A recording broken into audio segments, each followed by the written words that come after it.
Welcome to Youth View from Mount Prospect. My name is Ernie Lasse, and I'm the coordinator of the Tea Party of Mount Prospect. I've been a 27-year resident of the village of Mount Prospect, and I've challenged local communities on many issues. The Tea Party is truly a grassroots community made up of all individuals, all sorts of different individuals, age groups, etc. And we are governed by core values, and there are three core values to the Tea Party. The first one is fiscal responsibility. Fiscal responsibility basically means that the government shouldn't spend more money than it has. Live within its means. I have to do it, you have to do it, all businesses have to do it. Number two is constitutionally limited government. And what does that mean basically is that our founding fathers developed a constitution to protect the citizens of this country from the government, not the other way around. Third one is free markets. Less government intrusion into the operations of businesses. So we have a freer market society. Within these core values, we will look at issues and candidates for state, local, and federal elections. On October 11th, we had our very first meeting of the Tea Party of Mount Prospect. And I was delighted to invite an outstanding young man and young woman to be presenters and speakers at our first meeting. And it was very, very successful. And at this time, I'd like to introduce them. Charlie Kirk and Maria Krutikova. So take it over, Charlie and Maria. Hello, I am Charlie Kirk. I am a senior at Wheeling High School. I'm a varsity football player, captain of the varsity basketball team, an Eagle Scout, and I have fully applied to West Point Military Academy. And I'm Maria Krutikova. I'm a senior at Buffalo Grove High School. I participate in math team, chess team, Science Olympiad, and I'm also a varsity member of the track and field team. My goals are to major in propulsion engineering. One of the major goals of our presentation is to raise awareness on the national debt and deficit on the federal and state level. We have written and produced a comprehensive presentation of both videos, pictures, and slides. I hope that you will enjoy. Visualizing the debt. So we've all heard the numbers being thrown around, 14 trillion, 15 trillion, but no one really knows what it means for us and the greater implications behind the numbers. Many of us have seen this graph before. So we see the red lines increasing starting from the 1940s, and once we hit 1974, you can see that the debt starts rising exponentially. But still, this doesn't really tell us anything about what the debt looks like or what it means to us. So there has to be a better way to visualize the debt. This is a video that accurately depicts the physical size of our national debt, which is now $15 trillion. Money, money, ah, money, money, ah, money, money, ah, money, money, ah, money, money, money, money makes the world go round. Money, money, money, money makes the world go round. Money, money, money, money makes the world go round. Money, money, money, money makes the world go round. If you happen to be rich and you need somebody, baby, you can ring, ding-a-ling for the man. Money, money, money, but money. Does your life have greater importance?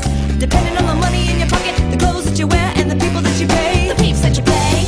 Money, money, money, money makes the world go round. Money, money, money, money makes the world go round. If you happen to be rich and you're left by your lover, you can always recover on your 100-foot yacht. Money, money, money, but money. Is your soul another number, baby? Attached to what you have and what you have not got. Money, money, money, money makes the world go round. Money, money, money, money makes the world go round. If you happen to be rich and you feel like a party and a night of dancing, you can pay to have your favorite band play. Money, money, money.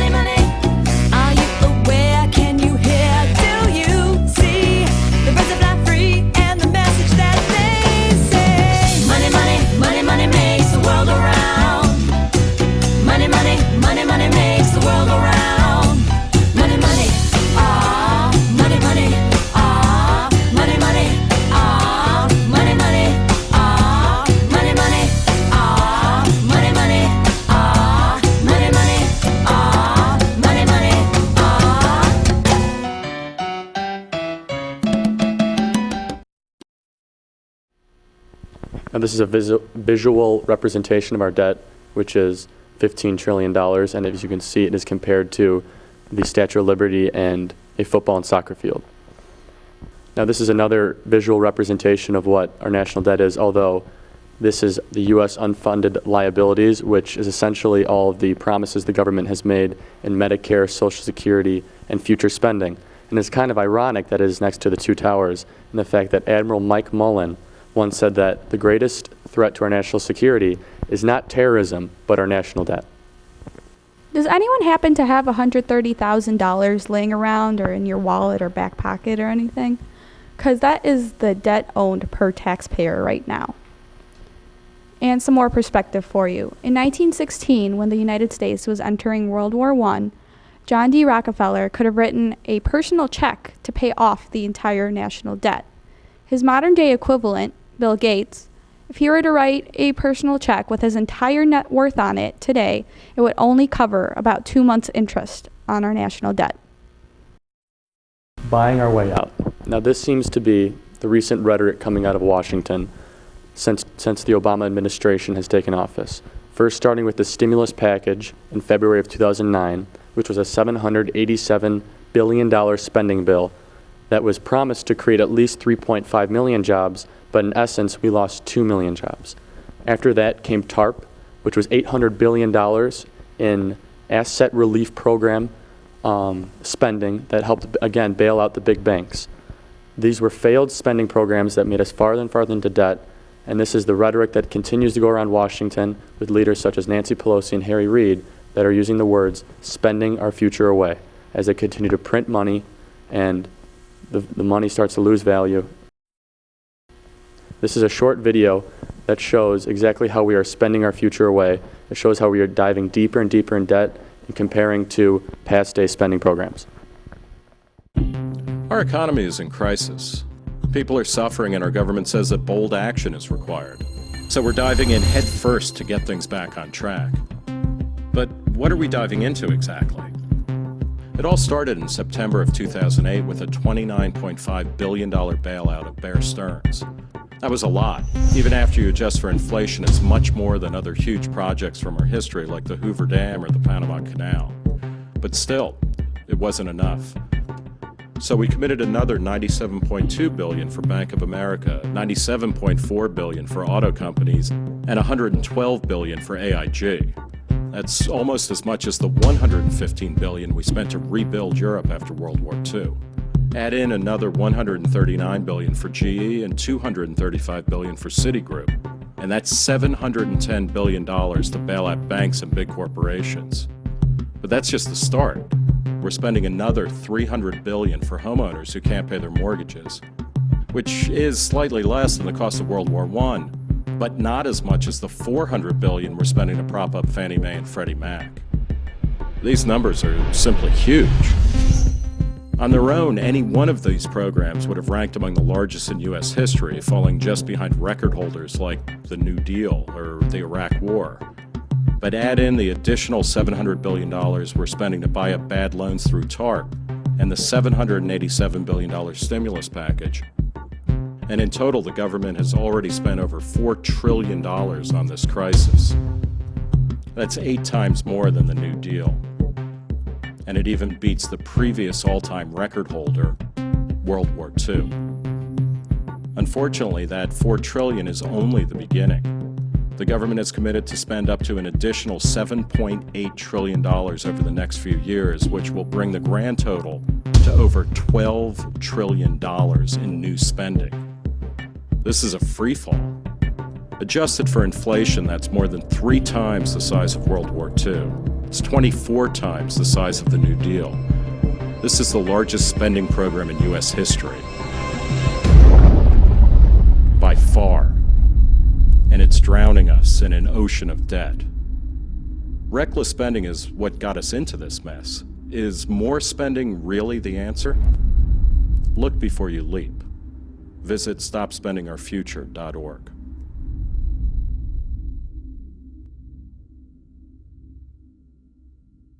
Now, to give more perspective on the national debt and deficit, in August I gave a speech warning that one day the United States might lose its AAA bond rating. 2 weeks later, we did, and as you can see, the world markets went into complete chaos. The Treasury was forced to print more money, and as you can see, the dollar continues to depreciate, which results in inflation. Now, I hope I will not have to make this presentation again, and the AA plus bond rating goes to AA. Now, as you can see, we have increased obligations to foreign loaners, including China, Brazil, and many other foreign countries. Now, because of this, we have obligations that we cannot pay off, and we will be continued to borrow more of our own money to pay off our own debtors. So our biggest concern right now is China, because they own about $500 billion of our debt, and they can manipulate their currency so that they can basically say, we want the money now, and we wouldn't be able to give it to them. And here's a video about China, basically what our future is looking like at the rate that we're going.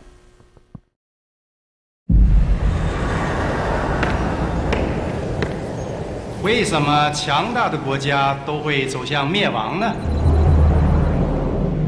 古希腊、罗马帝国、不列颠帝国、美国，因为他们都犯同样的错误，与原来使得他们成功的原则背道而驰。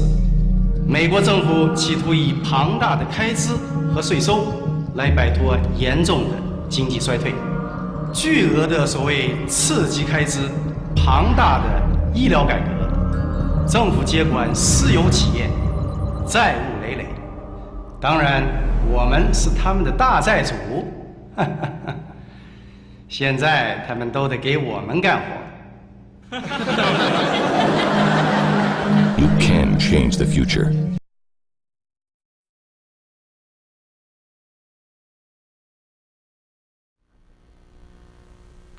Now, as you can see here, there's a comparison of the debt charts from the USA to Greece. Now, as Greece's debt increased and their GDP stagnated, the world markets went into complete chaos and Europe was forced to bail them out.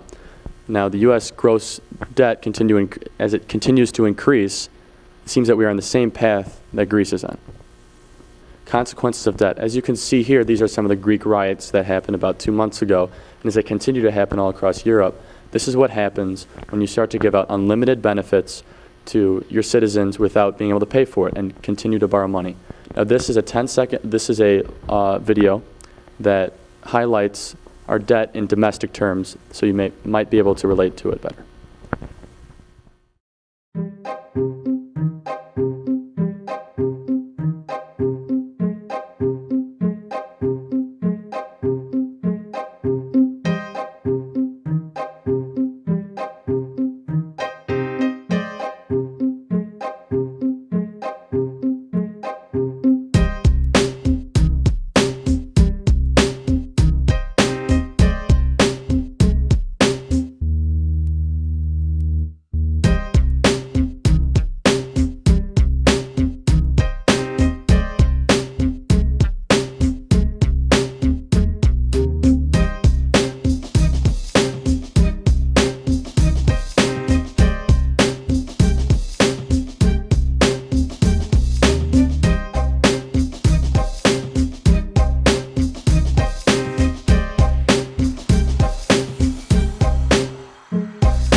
And just as the last video detailed, our spending problem is solvable. Therefore, there is something that you can do, and I encourage you to get out and spread the word. This debt issue has become the forefront of our national attention. And that's just a victory in itself when you think about it. 20 years ago, who was talking about the national debt? It really was not on our mind. Now, Congressman Ron Paul was one of the only Republicans of Congress to continually vote against raising the debt ceiling. Now, as you can see, many members of Congress and the Senate are against it. Why is that? Well, because the debt has risen totally out of control. Now is the time to act. Find your local Tea Party, call your representatives. I was an intern for Senator Mark Kirk and Congressman Robert Dole. I can tell you this, if you call and write letters to your local representative, your voice will be heard. Your representative has a duty to listen to its citizens that he or she is serving. Stop Washington from bankrupting America. Now, this can happen on the local level in every essence of it. Now, the author of our AP Economics textbook is Paul Krugman, who has also wrote the book, The Conscience of a Liberal. Now, that's not very unbiased to me, and Maria can highlight that in other terms. So, Paul Krugman wrote our textbook for AP Economics, and unfortunately, most of our students are blindly liberal and don't really know what they're talking about or what they're standing up for when they're trying to defend Krugman. And I have a personal anecdote, if you will. One of our classmates happened to mention something about Paul Krugman in a negative light, and another classmate said, you know, don't be dissing on Paul Krugman without really knowing what he stands for. Now, this, I can allude to this, even at the school level, at the school district level, you can fight against the principles that are bankrupting America. Now, this is a video that sort of inspired Maria and I to get further involved in politics, and it's quite humorous at times, but also sort of inspirational.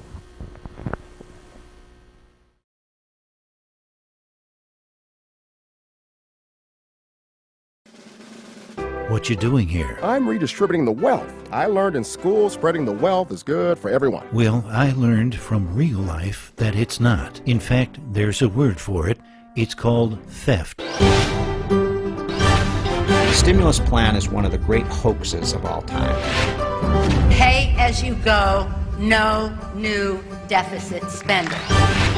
Congress wanted to spend $1 trillion with interest. They agreed. They didn't even take the time to read the bill. They passed it into law. We have to pass the bill so that you can find out what is in it. It all comes down to this. Remember, it's your money they're spending. Government is not the solution to our problem. Government is the problem. The Tea Party movement is a manifestation of conservatives have been pushed too hard for too long. Tired of the people in Washington thinking that we work for them. I've been a little amused where people have been having these rallies. You would think they would be saying thank you. The problem with socialism is that sooner or later you run out of other people's money. We could say they spend like drunken sailors, but that would be unfair to drunken sailors because the sailors are spending their own money. The question, whether government is too big or too small, is really vital to the nation. We all know from our own experience that if you live beyond your means today, by necessity you'll have to live below your means tomorrow. That's the tomorrow that we're creating for our nation.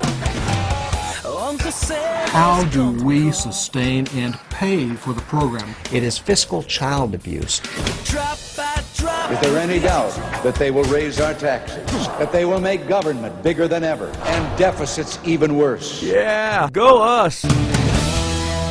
I would say Obama's economic and domestic policies have been disastrous. What we've seen is a slowdown in economic expansion. We are fiscally hemorrhaging, and we need to do something about it. Politicians are not listening to the people. You have to make your voice heard. It does still work. In the end, 305 million people each have a moral responsibility to God to help this country remain the freest in the world. I want your money. A controversial look at government spending. Now again, I'm going to make one final plea. Be active. Do not sit back and watch debt and socialism take over Washington and take over this country. The European style of government, spending, and taxation has failed. As you can see with the volatility in the world markets and the direction Europe is going, we need to take a stand and get back to a constitutional republic with free markets and fiscal responsibility. Now, Maria has an anecdote about being active and political responsibility. So aside from being active, another important thing to do is to be informed. Charlie asked one of my friends what he thought about politics, and he kind of said, oh, I'll start caring about it when I turn 18. Well, unfortunately, most human beings don't have a switch that flips the day they turn 18 that makes them more interested in politics. So I'm sure many other Americans have the same mindset, and when you're letting someone else hold the opinions for you, you're letting other people make the decisions for you. And obviously, as you can see, that's led us into debt. Thank you very much. From our generation to yours, again, I'm Charlie Kirk. And I'm Maria Krutikova. And I'd like to invite Mr. Lasse up again for some further questioning and kind of a closure to our program. Okay, thank you, Charlie and Maria, for an excellent presentation. If anybody wants to contact the Tea Party, our website is Tea Party Mount Prospect, and that's MT abbreviated without the period.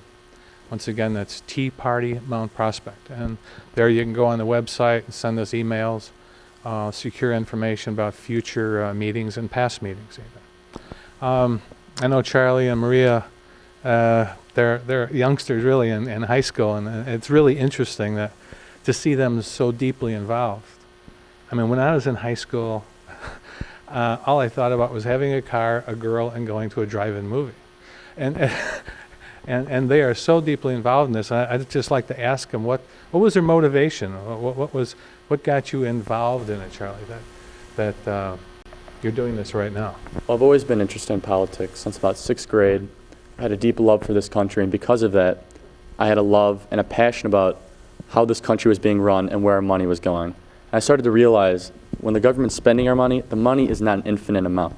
Money represents time, work, and investment. That kind of sparked an interest in politics for me. And I found the Tea Party about my freshman year. And since then, I've been speaking at local Tea Parties like Mount Prospect, Arlington Heights, and Palatine. And Maria might have another opinion on how she got into politics. So I kind of got into politics because I started thinking about my future. When I get out of college, I want a job. I want to be in a nation that's prospering and not a nation that's in debt. So I decided that it was time for me to start being active and actually doing something about it, or influencing people that could do something about it. Okay, and I understand, Maria, you're from Russia? Yes, I am. Could you tell us a little bit about that? Do you remember anything from Russia, and when did you come over? Well, I came over when I was about 4 years old.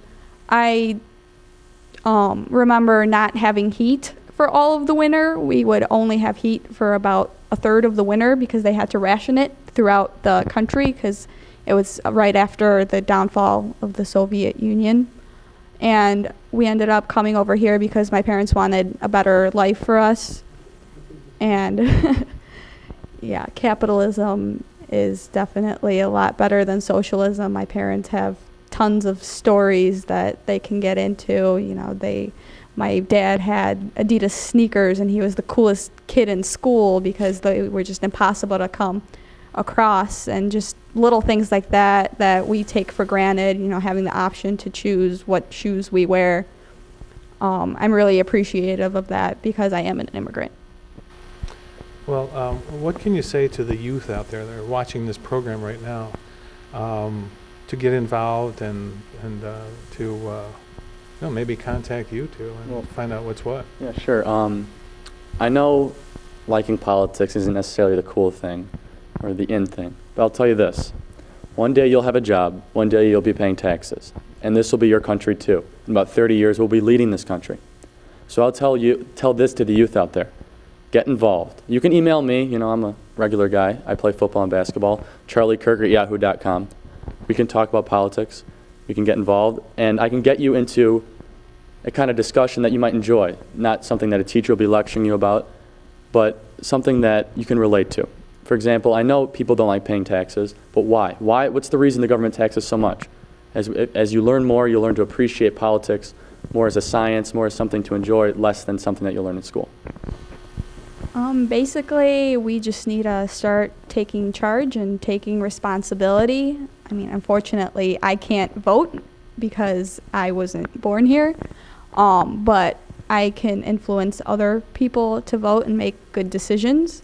So hopefully this presentation has helped you change your views a little bit. Gotta love that, right? Oh, even though you're not a voter, you can still help. Oh, exactly. I mean, you can do walking and handing out flyers and participating in all sorts of ways. And, Exactly. So maybe we should, do we have anything else we want to discuss right now? Just one, I'd like to reinforce the point. Be active. Do not sit by as our country spends away our future. And now we are in a time of debt that we've never experienced before in our history since 1776, since our inception. I encourage you to get up, call your congressman and senator, and be active. Okay, so once again, I'd like to thank Charlie Kirk and Maria Krutikova. I learned how to pronounce it from my wife. And also want to thank the Youth View from Mount Prospect and all the staff that helped create this wonderful project of ours right here. So with that, we can just sign off and go to the teapartymountprospect.com and get some more information. Thank you. Okay. This is a video that kind of started the Tea Party. It started off as a kind of an act of anger against the government spending our money, $700 billion there, $800 billion there, $1 trillion there. And this is what started it down in the Mercantile Exchange in downtown Chicago, the Rick Santelli rant, the beginning of the Tea Party. You know, the government is promoting bad behavior because we certainly don't want to put stimulus forth and give people a whopping $8 or $10 in their check and think that they ought to save it.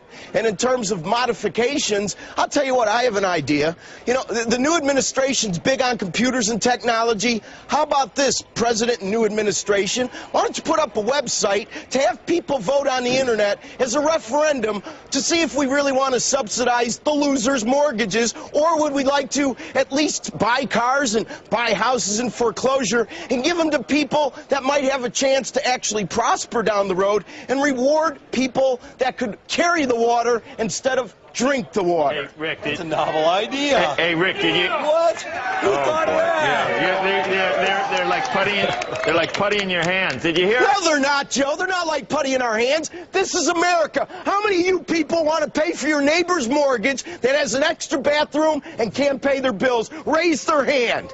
How about we all... President Obama, are you listening? How about we all stop paying our mortgage? It's a moral hazard. This is like mob rule here. I'm getting scared. I'm glad I'm Why don't you guys don't get scared, Joe. We're thinking of having a Chicago Tea Party in July. All you capitalists that want to show up to Lake Michigan, I'm going to start organizing. What are you dumping in? What are you dumping in this time? Houses, We're going cars? to be dumping in some derivative securities. What do you think about Mayor that? Daley is marshaling the police right now.